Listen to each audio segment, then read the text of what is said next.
So alam may mga kanya, welcome back to my another podcast. ကျွန်တော်ဒီနေ့တော့ရွေးချယ်ထားတဲ့ topic ကကြောင့် loneliness and freedom ပေါ့နော်ဒီ topic ကိုမပြောခင်မှာကျွန်တော်ပတ်တိုင်းဒီစနေတနင်္ဂနွေတနင်္လာ3ရက်အတွင်းကျွန်တော်episode တစ်ခုစီအမြဲတင်ပါတယ်အဲ့ဒါကိုနားထောင်ပြီးတော့အစင်တစိုက်စောက်ပြီးတော့နားထောင်ပေးရလူတွေအားလုံးကျေးဇူးများတင်ပါတယ်ခင်ဗျာtopic အကြောင်းမပြောခင်ပါဘူးเนาะ so like update အကြောင်းလည်းပြောအောင်so ဒီရက်ပိုင်းကျတော့ကျွန်တော်ရဲ့ဒီ YouTube လေးလုပ်နေတယ်ပေါ့နော်လုပ်ဖို့plan လုပ်နေတယ်အဲ့တော့ကျွန်တော်ရဲ့ YouTube channel ကကျတော့နောက်2လအမွေ3လအဲ့ကြားထဲမှာကျွန်တော်ကdebut လုပ်နိုင်အောင်ကြိုးစားပါမယ်အဲ့ခါကျရင်လည်းကျွန်တော်ဆိုအပေးကြဖို့ support ကြဖို့ကျွန်တော်ကအကူအညီတောင်းချင်ပါတယ်ဘာလို့ကျွန်တော်ကဒီ YouTube channel ကိုလုပ်နေရလဲဆိုတော့လုပ်မယ်လို့စဉ်းစားနေရလဲဆိုတော့ကျွန်တော် side hustle အနေနဲ့လုပ်ကြည့်ချင်တယ်ပေါ့နော်side hustle ဆိုတာကျွန်တော်မှလည်းဒီ main hustle အနေနဲ့ကျွန်တော်ရဲ့ပုံမှန် income ရတဲ့လစာတစ်ခုရှိတယ်နောက်ပြီးကျတော့လည်းကျွန်တော် side hustle အနေနဲ့ YouTube ကို channel ကိုကျွန်တော်လုပ်တယ်ဆိုတာကျွန်တော်ရဲ့ lifestyle တွေကျွန်တော်ရဲ့ products တွေကို product ဆိုတာကျွန်တော်ရဲ့ like maybe personal branding လို့ပြောလို့ရတယ်ပေါ့နော်နည်းနည်းတော့ကြီးကြီးဖြစ်သွားအဲ့လိုမျိုးကျွန်တော်ရဲ့ lifestyle တွေကိုကျွန်တော် YouTube မှာရောင်းကြည့်ချင်တယ်ပေါ့နော်ရောင်းကြည့်ချင်တယ်ဆိုတာကျွန်တော် sharing လုပ်ပေးချင်တယ်ပြီးတော့အခုပြီး consumer တွေကကျွန်တော်ကြည့်ရဆိုရင်ကျွန်တော် monetization ရလာတဲ့ခါကျရင်ဒီ income တွေကကျွန်တော်အတွက်နည်းနည်းများပို့ပြီးတော့ like maybe ဒီကနေ monetization ရလာရင်နည်းနည်းလေးများincome အတွက်ပို့ပြီးတော့အဆင်ပြေမလားပေါ့နော်ဒီကနေပတ်စံမရလဲဘာမှမဖြစ်ပါဘူးကျွန်တော်အများကြီးလည်းမမျှော်လင့်ဘူးပေါ့နော်ဘာလို့လဲဆိုတော့အဲ့အနေရလာလဲအနည်းဆုံးရရင်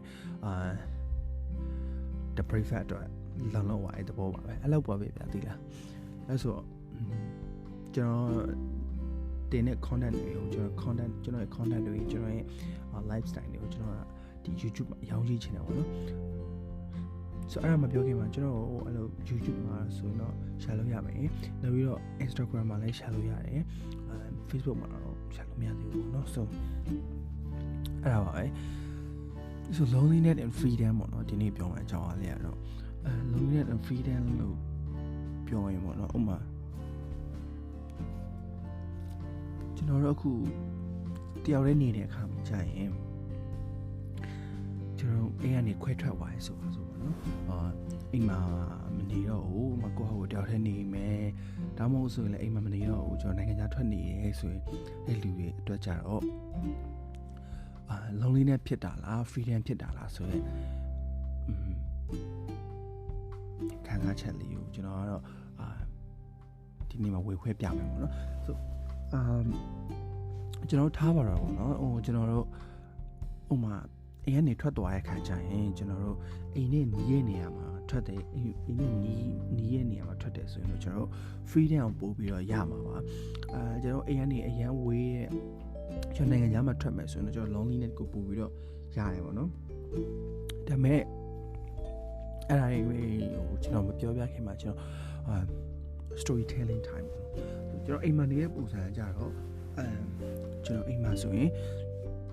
ဘုမလျှော်အောင်မနဲ့နိုးတဲ့အခါကျရင်breakfast ကအစင်သင့်စားစရာအစင်သင့်လုပ်ချင်အောင်လုပ်ပေါ့နော်ဟုတ်နောက်ပြီးကြတော့ကျွန်တော်က6တန်း5တန်း6တန်းဆိုရင်ကျောင်းပိန်ကျွန်တော်ရန်ကုန်မှာတနေတယ်ကျောင်းပိန်ပြန်လာတယ်ကျွန်တော်အိမ်ကိုကျွန်တော်မော်လမြိုင်ကိုပြန်လာတယ်အဲ့လိုမျိုးကြတော့ပြောချင်တဲ့အတိတ်ပဲကျွန်တော်အိမ်ကိုအိတ်ကလေးကျွန်တော်တို့ခွဲရတဲ့လေးအချင်းကရရပေါ့နော်အိမ်ကိုဥမာကျွန်တော်9တန်း6တန်းကနေကျွန်တော်တို့ခွဲဝါးရခါကြရင်ကျွန်တော်ဟိုမှာနေရဆိုအိမ်ကိုလွမ်းမှုမိနေပေါ့အိမ်အဲ့ဒီ homesick ဖြစ်ဖို့မိနေပြီးတော့ကျွန်တော်ဒီရန်ကုန်ကခါချာထဲမှာကျွန်တော်အဲ့လိုကျွန်တော်စီကိုတစိမ့်စိမ့်နဲ့ဝင်နေတယ်လို့ဖြစ်နေပေါ့အဲ့ခါကျရင်ကျွန်တော်က အဲ့ချိန်မှာရတဲ့ဟာ loneliness မဟုတ်ဘူးဗျာဒီလား freedom ဖြစ်နေအရင်ပြောဆိုတာအဲ့လိုအကုန်လုံးအစ်စ်တွေပြောမှာ so အဲ့ရနေကျွန်တော်အဲ့လို freedom တွေရလာတယ် freedom တွေရတယ်ဆိုတော့နောက်ပြီးကျတော့အဲ့ကတည်းကကျွန်တော်ကကျတော့အင်ကိုခွဲထွက်တဲ့အကျင့်လေးရသွားတယ်ပေါ့နော်ရသွားတယ်ပြီးတော့ကျွန်တော်ကြောင်းတက်တော့လဲကျွန်တော်အိမ်မှာမနေဘူးကျွန်တော်တကယ်ချင်းစုပြီးနေတယ်အဲ့ခါရလဲ freedom နောက်တစ်ခေါက်ထပ်ရပြန်ရပေါ့နော် freedom ရပြန်ပြီးတော့covid တွေစဖြစ်ပြီးတော့ခုပြစဖြစ်တော့လဲကျွန်တော်ရန်ကုန်မှာပြောင်းနေကြတော့လဲအိမ်မှာကြတော့နည်းနည်းလေးmaybe ကျွန်တော် loneliness ကိုဝယ်လိုက်ရတဲ့သဘောဖြစ်နေပေါ့နော်ကျွန်တော်ရန်ကုန်မှာနေတာ loneliness ကိုကျွန်တော်တော့ဝယ်နေရပဲဖြစ်နေဒီလားကျွန်တော်ကအဲ့လို freedom ကိုတော့ဝယ်နေမဟုတ်ဘဲနဲ့ loneliness တော့ဝယ်နေတယ်လို့ဖြစ်နေပေါ့နော်ရန်ကုန်ရောက်တော့လဲကျွန်တော်ဆက်စားတော့တောင်ကုန်းမှာနေတယ်တောင်ကုန်းပြီးတော့ကျွန်တော်တောင်မွေနေတယ်တောင်မွေပြီးတော့လဲတန်းမှာနေတယ်လဲတန်းပြီးတော့ကျွန်တော်ဒီမရန်ကုန်းမှာနေတယ်အဲ့လိုမျိုးနေရအများကြီးပြောင်းနေရပေါ့နော်နေရအများပြောင်းနေရတယ်freedom ရနေတာစိုင်းရင်ကျွန်တော်အသက်22ရောက်လာတဲ့ခါကျရင်အဲ့ဒါ freedom လို့သဘောမျိုးတော့မဟုတ်တော့ဘူးเนาะ loneliness ကိုပို့ပြီးတော့အလေးတာချိန်ခွင်တာဝါတဲ့သဘောဖြစ်နေတယ်အသက်နည်းနည်းပိုကြီးလာတဲ့ခါကျရင်ပြီးတော့နောက်တစ်ခုကျွန်တော်မေ့ပါကျွန်တော်10တန်းဆက်အောင်လေးကလည်းကျွန်တော်ဘုန်းကြီးကျောင်းမှာလည်းနေပြီးတော့ဘုန်းကြီးကျောင်းမှာလည်း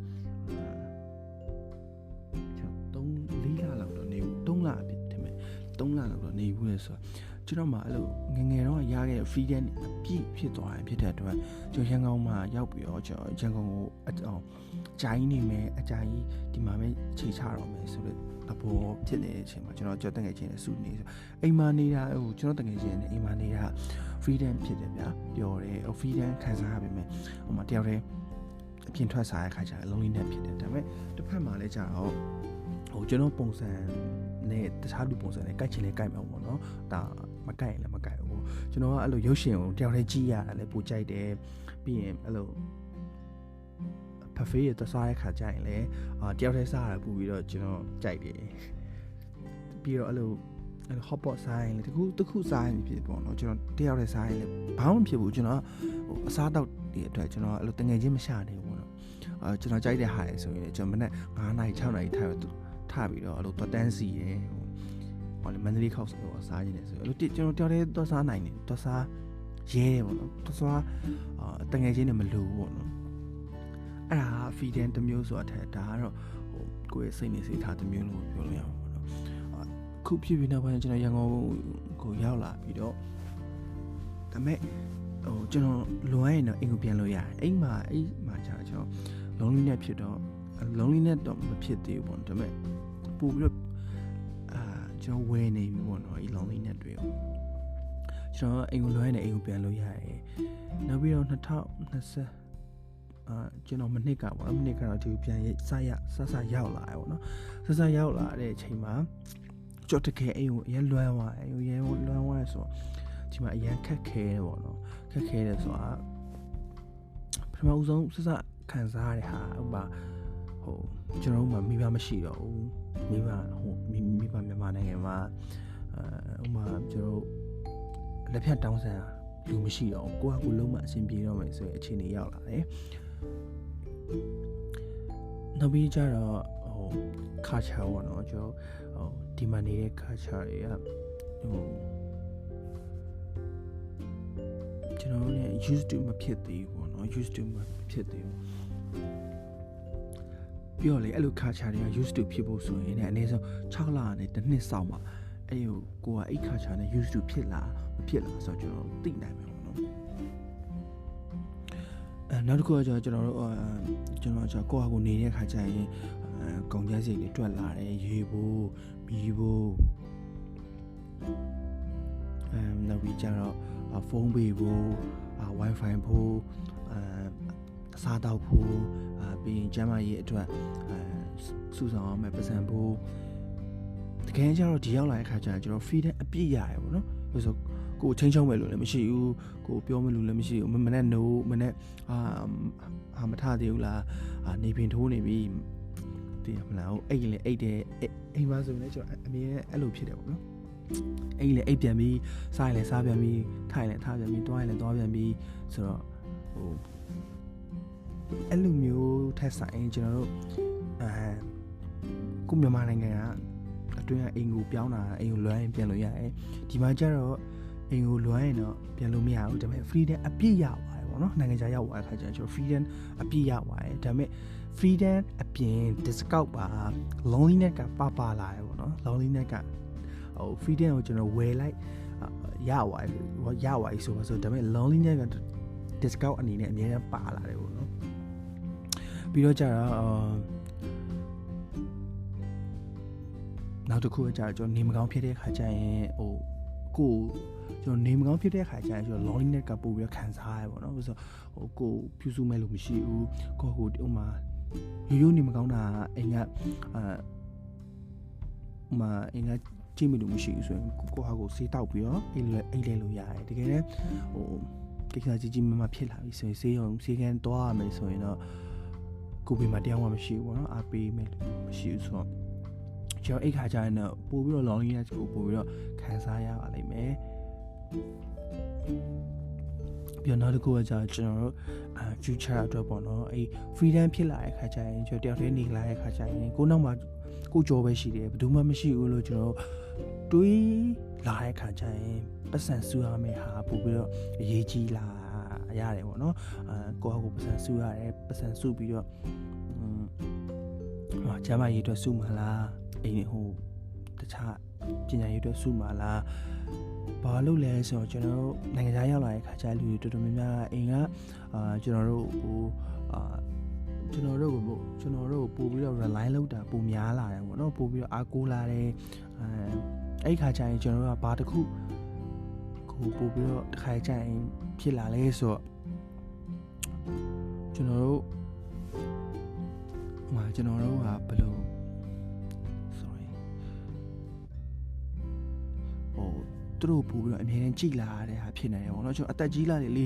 ကျွန်တော်တို့ကပို့အသက်ကြီးလာလေကျွန်တော်မိဘအသက်ကြီးလာလေပဲကျွန်တော် freedom လည်းရမယ်ပြီးတော့အင်ကိုလည်းပို့ပြီးတော့ take care လုပ်ရမယ်အခြေအနေရောက်လာခါကြတော့ freedom တွေကလည်း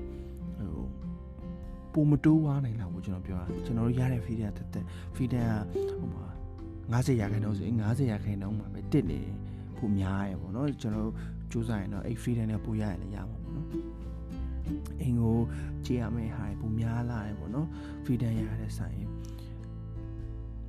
နောက်ပြီးတော့ဘယ်လို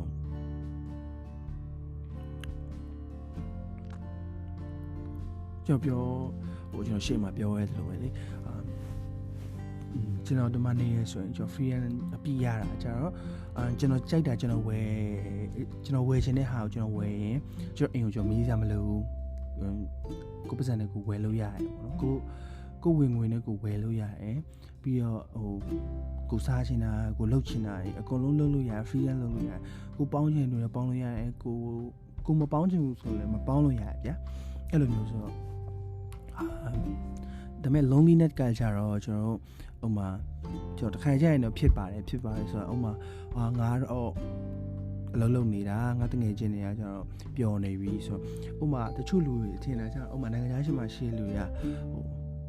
ရန် freedom ဖြစ်နေတယ်ဆိုပြီးထင်တယ်ပေါ့နော်ဥမာတကယ်ကြောက်လေဒီနိုင်ငံခြားမှာရှိလူတွေလည်းဟိုမှာရှိလူပို့ပြီးတော့ကြည်တာပဲပေါ့လေနော်သူတို့မြန်မာပြည်ပြောနေတယ်ငါအလုပ်လုပ်နေရတယ်ဆိုတော့အဲ့လိုစိတ်လေးဝင်လာတယ်ပေါ့ဆိုတော့ဘယ်နေရာမဆိုပါကျွန်တော်freedom ရတာ freedom ဘလောက် freedom ရတာနဲ့ရလိုက်တာနဲ့ကိုကျွန်တော်ကအဲ loneliness ကတော့အမြဲတမ်းပါတယ်ပေါ့နော်ကျွန်တော် freedom ကိုကျွန်တော်ရတာနဲ့ loneliness ကအပို discount နေတယ်အမြဲတမ်းပါနေပါတယ်ဆိုတော့freedom ရတဲ့အချိန်မှာလည်းလွတ်လပ်နဲ့ပြောနိုင်တယ်ကျွန်တော် loneliness ဖြစ်တဲ့အချိန်မှာလည်းကျွန်တော်အဲ့ loneliness ကိုကျွန်တော်ဟိုအပြစ်တင်လို့မရဘူးဗျာကျွန်တော်တို့အဲ့ loneliness ကနေဘာကိုကျွန်တော်ကောင်းအောင်လုပ်မလဲဆိုဥပမာကျွန်တော် loneliness ဖြစ်တဲ့ဟာဆိုရင်ကျွန်တော်ဘာအတွက်ပို့ပြီးတော့ကောင်းအောင်လုပ်လဲဆိုကျွန်တော်ကခုနောက်ပိုင်း club တွေဘာတွေတိတ်မသွားဘူးဗျာမသွားဆိုလုံးဝမသွားဖြစ်တာများတယ်ကျွန်တော်မြန်မာပြည်မှာဝါသွားခဲ့ပြီးပါတယ်ဆိုတော့ကျွန်တော် loneliness ဖြစ်တာကိုကျွန်တော်ဥပမာကျွန်တော် ပိတ်ရက်တယ်ဆိုရင်ကျွန်တော်တယောက်တည်းမြို့ပတ်တယ်ဒါလမ်းလျှောက်ပြပတ်တယ်ကားစီရပတ်တယ်အဲ့ဒါ loneliness ထက်ဆိုင်ကျွန်တော်ကဘယ်ဟာကိုပိုရောက်သွားလဲဆိုရင်တခြားအဲ့လိုအဲ့ဒါလေကျွန်တော်ရဲ့ loneliness ကိုကျွန်တော် freedom အနေနဲ့ကျွန်တော်ပြောင်းလိုက်တာပဲလေနော်အဲ့လိုမျိုးဆိုကိုယ့်ရဲ့ဒီရတဲ့ဟာကိုကျွန်တော်ကောင်းကောင်းသုံးချရမယ်ပေါ့နော်အဲ့လိုမျိုးတယောက်တည်းသွားကြည့်ပါတယောက်တည်းစားကြည့်ပါတယောက်တည်းလှုပ်ကြည့်ပါပို့ပြီးတော့ပျော်ဖို့ကောင်းနေပို့ပြီးတော့လည်းတကယ်တကယ်ချင်းနေနဲ့သွားတာတဲ့ဆိုင်ကိုတယောက်တည်းလှုပ်ကြည့်တယောက်တည်းသွားကြည့်အဲ့ခါကျရင်တကယ် happiness ကပါလာမယ်ပေါ့အဲ့ဒါတကယ် happiness အဲ့ loneliness ကိုကျွန်တော်တို့က happiness အနေနဲ့ပြောင်းလို့ရတယ်ပေါ့နော်အဲ့ဒါကိုကျွန်တော်ပြောချင်တာပါ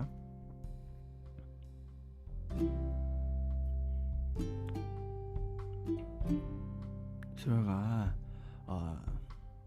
အေးရနေထွက်သွားရင်တော့ချိန်ရင်ကြတော့အိမ်တော့လွမ်းပါပဲပေါ့နော်ဒါပေမဲ့ကျွန်တော်အမြဲတမ်းအိမ်မှာလေးနေလို့မရဘူးလေနော်ဆိုတော့ကျွန်တော်ပြောတာဥမာ loneliness ဖြစ်တဲ့ခါကျရင်ကျွန်တော်တို့ happiness ကိုဘယ်လိုပြောင်းအောင်မလဲဆိုတော့ပေါ့နော်ဥမာကျွန်တော် loneliness ဖြစ်တယ်ပေါ့နော်တယောက်တည်းအိပ်ရတယ်တယောက်တည်းအိပ်ရတဲ့နေ့တွေဆိုရင်ကျွန်တော်တို့ကောင်းကောင်းမအိပ်ရဘူးလားa good night sleep ပေါ့နော်ကျွန်တော်အေးဝအိပ်ရတယ် loneliness ဖြစ်ပေမဲ့အေးဝအိပ်လိုက်တာကျွန်တော်ရဲ့ happiness တစ်ခုပဲဗျာနောက်တစ်ခုကကျွန်တော်တို့ထားခြင်းတဲ့ချိန်ထားလို့ရတယ်freedom ပေါ့နော်ထားခြင်းတဲ့ချိန်ထားလို့ရတယ်ပြီးရင်ကိုကတယောက်တည်းနေနေတဲ့အတွက်စူးစူးညံ့ညံ့နေမရှိဘူးထားခြင်းတော့ထားလို့ရတယ်အဲ့ဒါ loneliness ဖြစ်နေပေမဲ့ထားခြင်းတဲ့ချိန်ထားလို့ရတယ်ကျွန်တော် happiness တစ်ခုပဲပေါ့နော်နောက်ပြီးကြတော့ကျွန်တော်ဖားလုပ်ခြင်းနဲ့ကျွန်တော်ရေးသွားကူးခြင်းနဲ့ပကြီးဆွဲခြင်းနဲ့ဆိုရင်တယောက်လည်းလုပ်လို့ရတယ်တကယ်ချင်းတွေပါမှလုပ်လို့မရဘူးလုပ်လို့ရတာမဟုတ်ဘူးအဲ့ဒါ freedom အကုန်လုံး freedom ဆိုရင်မဲ့အဲ့မှာကြတယ်ကျွန်တော် lonely မဟုတ်ဘူးဗျာဒီလားတယောက်လည်းလုပ်ရတဲ့ activity အကုန်လုံးကတယောက်လည်းလုပ်ကြည့်ပါအဲ့ခါကျရင်လည်း happiness ဖြစ်လာမယ်ပေါ့နော်နောက်ပြီးကြတော့ကျွန်တော်တို့အဲ့လိုမျိုးမနေ့စောစောထားခြင်းနဲ့ဆိုထားပြီးတော့မျိုးတွေမှာပတ်ကြည့်ပေါ့နော်ကျွန်တော်အဲ့ခါကျရင်ကျွန်တော်မှတ်တမ်းလေးတွေကျွန်တော်တကယ်ဖုန်းနဲ့ရိုက်ဖို့မလိုပဲねကျွန်တော်နှလုံးသားထဲကိုသွင်းနိုင်တဲ့ memory တွေကိုကျွန်တော်ယူကြည့်ပေါ့နော်အဲ့ဒါလေ loneliness ကနေကျွန်တော် happiness တစ်မျိုးဖြစ်လာနိုင်ပါတယ်လမ်းအကြိုက်လျှောက်ပါအဲ့ဒီလမ်းကျွန်တော်တကယ်ချင်းနဲ့လမ်းလျှောက်ခဲ့ပြီးသွားပြီဗျာကျွန်တော်ငယ်တော့ကျွန်တော်အခုတက်ကြီးလာပြီဆိုရင်ကျွန်တော်အမြဲလှုပ်ဖြစ်တယ်ပေါ့နော်ကျွန်တော်ကတပတ်ကိုတစ်ခါလိုမျိုးနဲ့ဆော့ထားရောလမ်းချလျှောက်တယ်လို့ရှင်းသားထောင်ပြီးတော့လမ်းချလျှောက်တယ်အဲ့ဟာကျွန်တော် happiness ဆိုရင်ကျွန်တော် loneliness ဆိုရင်ကျွန်တော် happiness ဖြစ်သွားတယ်ပေါ့နော်တကယ်ကိုအဲ့ဒါပျော်ရွှင်မှု 100% ရတယ်ကျွန်တော်ပြောတာယုံပြီးရင်အဲ့ကျွန်တော် loneliness ဖြစ်တဲ့အချိန်မှာကျွန်တော်စာအုပ်တွေကောင်းကောင်းဖတ်စာအုပ်တွေကိုကျွန်တော်နောက်ပိုင်းကျလူတွေကစာအုပ်အများကြီးဖတ်တာပို့ပြီးတော့ခူးဖြစ်တာဆိုရင်ကျွန်တော်တက်ကြီးလာရေပေါ့နော်စာအုပ်အများကြီးရွေးချယ်လို့မရတော့ဘူးအဲ့လိုမျိုးဆိုကိုတကယ်ကြိုက်တဲ့ဖတ်ကြည့်ဖတ်ပြီးတော့တိတိကျကျလေးပဲစာအုပ်အများကြီးပြီးကြမလို့ဗျာအဲ့ဒါကြောင့်လေ loneliness ကနေကျွန်တော် happiness ဖြစ်မှာပဲ I promise soပြီးရင်ကျွန်တော် loneliness ဖြစ်တဲ့အချိန်မှာကိုတယောက်ချက်စားကြည့်မယ်ချက်စားကြည့်မယ်ဆိုရင်ကောင်းတာလည်းကိုစားရမှာပဲမကောင်းတာလည်းကိုစားရမှာပဲဆိုတော့ yeah အဲ့ဒါလေပျော်ရွှင်မှုတစ်ခုပဲပေါ့နော်အဲ့ဟာလေ loneliness ကနေကျွန်တော် happiness ကိုပြောင်းသွားတဲ့ activity လေးတွေပေါ့ဆိုတော့ကျွန်တော်don't forget to watch the sunset ပေါ့နော် like ကျွန်တော်ဒီ loneliness ဖြစ်နေတဲ့အနေတွေမှာကျွန်တော် sunset တွေကြည့်ဖို့မေ့ပါနဲ့လို့ကျွန်တော်ပြောချင်တယ်နေဝင်ချိန်တွေကိုကျွန်တော်ခန်းစားကြအောင်ကြိုးစားပါ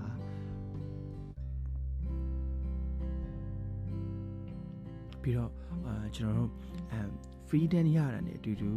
loneliness ကလည်းပါလာတယ်ဆိုရင်ကျွန်တော်တို့လူတွေနဲ့ communication လုပ်နိုင်နေဆိုရင်လည်းဒါအိမ်မှာတော့ loneliness အိတ်ခါချင်လူတွေအများကြီးနဲ့ conversation လောက်သွားတယ်ပြီးတော့ community တခုကိုရောက်သွားတဲ့ခါကျအဲ့ဒါလေလုံးနဲ့မဖြစ်တော့ဒီလားအဲ့ဒါကျတော့အိမ်မှာရောက်သွားတဲ့ခါကျအဲ့ဒါကိုယ့်ရဲ့လုံးဝ freedom ဖြစ်သွားတယ်ဘာလို့လဲဆိုတော့ကိုကတနေ့လုံးလူတွေနဲ့ဆက်ဆံလာပြီးသွားတဲ့ခါကျရင်ကျွန်တော်တို့အိမ်ရောက်လာတဲ့ခါကျရင်ကျွန်တော်ပင်ပန်းသွားတယ်ပင်ပန်းတော့ဒီ lonely နဲ့ဖြစ်တာကိုကျွန်တော်တို့မစင်းစားနိုင်တော့အဲ့ဒါကိုယ့်ရဲ့ freedom ကျွန်တော်ပြောသလိုပဲဟုတ် good night sleep တွေကျွန်တော်ကောင်းအိပ်ရတာပေါ့လို့ဖြစ်လာတယ်လေ so အလုံးဘယ်လိုပဲloneliness ဖြစ်နေပါစေ loneliness ရဲ့နောက်မှာကိုယ် happiness တွေကိုယ် freedom တွေအများကြီးပါနေပါတယ်ဆိုတော့ကိုရနေဟာကိုအသုံးချတတ်ပါစေလို့ကျွန်တော်ပြောချင်ပါတယ်အခုချိန်မှာတယောက်တည်း loneliness ဖြစ်နေတဲ့လူတွေတယောက်တည်းငါတယောက်တည်းဖြစ်နေတယ်ငါဘယ်သူမှငါစီမှာမရှိဘူးဆိုကျွန်တော်တို့မွေးဖွားလာကြရလေဘယ်သူမှကိုယ့်အတွက်မဟုတ်ဘူးဒီလားဘယ်သူမှလည်းဘယ်ကြီးစားမှလည်းအမြဲတမ်း rely လုပ်နေလို့မရဘူးအဲ့ရေးစားတော့ကျွန်တော်အမြဲတမ်း rely လုပ်နေတဲ့ခါကျကျွန်တော်တစ်ချိန်ချင်းကျရင်ထားသွားမှာပဲအရင်အားကိုးတဲ့လူတွေကိုကျွန်တော်တို့အားကိုးဘယ်လိုကိုကသူ့အရင်အားကိုးပြနေကျွန်တော်ဝင်လည်းမကြိုက်ဘူးကျွန်တော်အဲ့လိုကျွန်တော်အမြဲအားကိုးနေတဲ့သူတွေဆိုရင်လည်းကျွန်တော်မကြိုက်ဘူးကျွန်တော်ကလည်းသူများတော့မအားကိုးနိုင်အောင်တော့ကိုယ်အမြဲထိန်းနေပေါ့နော်ဆိုတော့အဲ့လိုတယောက်တည်း lonely နဲ့ဖြစ်တဲ့ခါကျရင် happiness ရအောင်ကြိုးစားနိုင်ကြပါစေလို့ loneliness နဲ့လည်း freedom ကိုအသုံးချနိုင်ပါစေ freedom အချိန်တွေကိုကျွန်တော်တို့ကောင်းကောင်းရကြပါစေဆုတောင်းပေးပါတယ်ဘဝအတူတူလေးပါ so be happy so thank you so much everything နားထောင်ရတဲ့အတွက်ကျေးဇူးအများကြီးတင်ပါတယ်ခင်ဗျာ so ပိုရလာတော့မနှက်ဖြန်များအောင်အားလုံးပဲပိုင်ဆိုင်နိုင်ကြပါစေခင်ဗျ